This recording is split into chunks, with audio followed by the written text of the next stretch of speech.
Hey guys, so it's the end of August. September's right around the corner, and in this time of the year with Lake Michigan, that means salmon run. Many of you love salmon fishing and have done that in the conventional way of going out on the big lake using downriggers and planer boards and lead core and copper wire to go down deep and get those fish. But another opportunity presents itself. Many of the salmon are now, the 4-year-olds especially, the big ones, I've finished their life cycle and they're getting ready to head back up into the rivers to spawn. And that means they're going to pass through pier heads and into some inland lakes. And there is an opportunity to catch them where we do salmon jigging. It is a lot of fun. It's super cool. And I want to share a little bit about that with you. I know some of you guys do this a lot and you're going to find my information a little simple, but my goal is to get some more people trying this out. And honestly, I had a friend ask me about it and I thought I'd put this together for him and you guys too. So let's go in my garage and let's take a look at the scenario that plays out here. So we have, and this is Muskegon Lake. I'll use this one as a good example first. So you've got Lake Michigan, you've got our pier head, you've got the channel, and then you've got Muskegon Lake. And what happens as these fish are getting ready to spawn, they want to go up the Muskegon River. So they come in through the pier heads, they go into the channel, and a lot of guys will be trolling in here and trolling around the piers.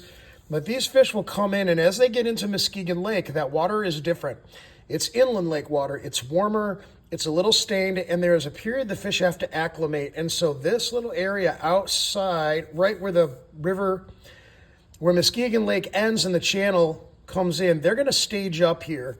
This area is about 45 feet deep, by the way, just for your information. This channel is more like 25, so this spills down into the lake. This is a big flat, and they're going to hang out there. They hang out while they're acclimating to the new water. And that's the same for nearly every lake that has a Lake Michigan, a channel, and then a large inland lake, like Lake Macatawa or Muskegon Lake or White Lake or Pier Marquette Lake up in Ludington or Manistee Lake, and all the way up the west coast of Michigan, you're going to have this happening. That's one key place where people jig, right where the channel spills into the lake. Okay. Another place that people can jig is the other end. So the fish came into channel, they're hanging in Muskegon Lake, but they are working their way to the Muskegon River because they want to run up this river and spawn. And right here, the river spills in, the current's going this way with the arrows. It spills into the lake. And this is another spot fish will stack up at this drop off and wait until they're ready to go. So this is another place you could jig for them. Okay. Some pier areas and rivers don't have a lake before Lake Michigan. An example would be Grand Haven. So we've got Lake Michigan, you've got the piers and then the channel, and the salmon are coming in and they're heading up the river. And in Grand Haven, there is a spot, the average depth here is about 25 feet deep. There's a hole 30 feet deep or so. It's in front of the Coast Guard Center as an example. Up from there, it's about 24 deep, but this is a 30-foot hole, and there's almost like a ledge. And like any river, holes are places where fish will stack up. This is a place they could stack up. We have caught a lot of them in front of the Coast Guard station jigging right in this area, and they will show up on your fish finder. I drew a little fish finder here. You've got your surface right there. And on the bottom, that hole might be 30 feet deep. And all you're going to see are these little arcs on the bottom. You'll see them here and there, and that lets you know those salmon are there. And by the way, I want you to pay attention to how close to the bottom they are. They're really stacked up along the bottom. We're going to talk about that in just a minute. But before we talk about how to jig, let's talk about the lures that you can use.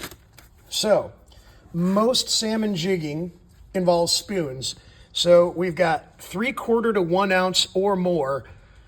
Swedish pimple in a number 8. Laser spoons are good. P-line makes good jigging spoons. Hopkins spoons, and yes, there are so many more. And I've got some examples up here.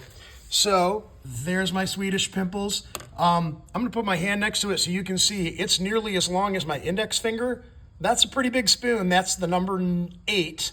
Next to it is a P-line spoon, and I think this is 1 ounce. Right here is Hopkins spoons. I've got a red one that I colored and a blue one that came this way. And you're gonna notice, I like red. We've had good success with red spoons, and so it's a good one for us to work with, but other colors do work. In the darker stained water, I go with brighter colors. In less stained, clearer water, I'd go with more natural colors. Okay? One other thing I have seen, and I've heard about this in Manistee. Some guys will take a 1-ounce jig head, there's your jig, and they're gonna take a fluke, like a finesse or any of the rubber minnow shaped baits. And this bait's usually 4 or 5 inches long, pretty big, and they're gonna jig this instead of a spoon, okay? I will tell you, you wanna make sure if you do that, that you tie directly to this and that line is straight so your thing sits flat in the water. Otherwise, it can be tipped like this and the presentation doesn't look quite right. So make sure that your thing's flat in the water. Okay, that covers our spoons, that covers our lures. I tend to use spoons. Some people use this.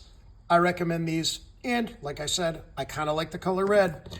So let's see what this jigging actually looks like. I'm gonna go to my jigging page, and here's the deal. There's me in my boat. Yep, stick figure me, I am an artist.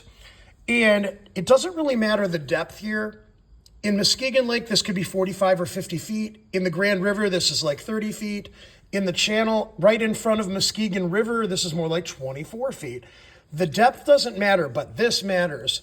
The fish are stacked along the bottom, and I think within 5 or 6 feet of the bottom is this range where the fish are gonna stack up. So when I'm doing this, I'm up here in the front of the boat, jigging. I lower my rod down, and I'm gonna open my bail and drop that spoon all the way down to the bottom until it goes slack. I'm gonna lower my rod.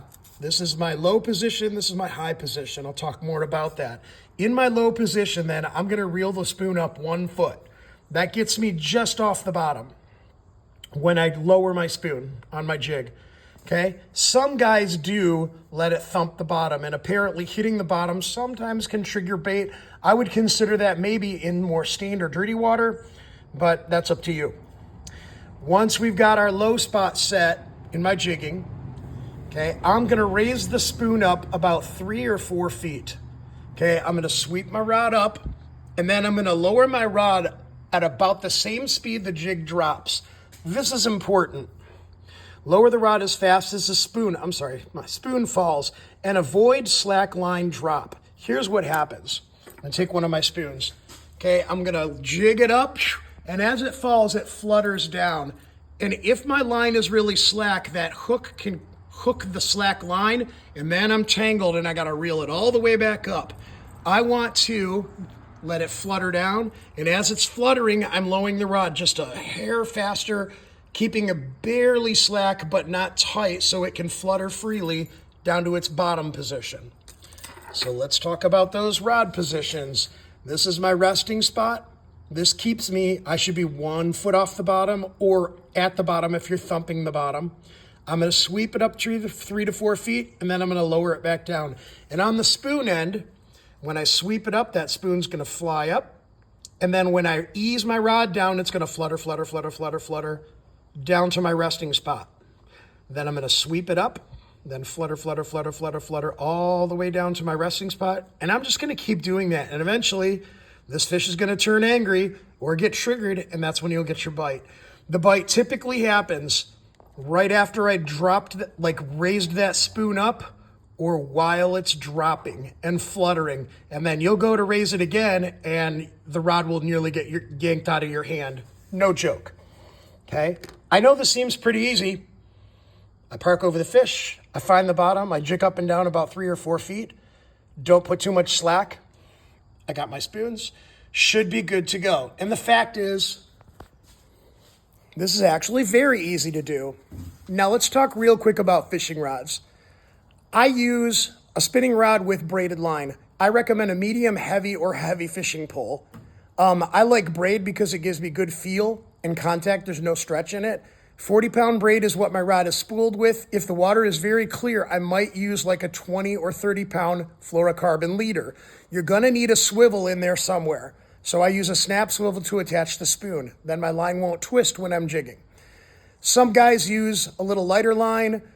I often don't use that fluorocarbon leader. I use straight 40-pound braid because some of the rivers, like the Grand Aver, is very muddy. They can't see that line. Muskegon has not really been a problem, and I've caught plenty of fish using straight braid. But you're welcome to use the leader as well. If it seems easy, it is easy. Timing is right now. When you see the salmon coming in, the salmon boats in the channels, that's the time to go jig. It happens in lower Michigan earlier and it happens in upper Michigan first, and as the water cools, it works its way down the coast. So get out there. It's not hard to do. Grab some spoons, gear up, and hopefully you'll catch some fish. Good luck, guys.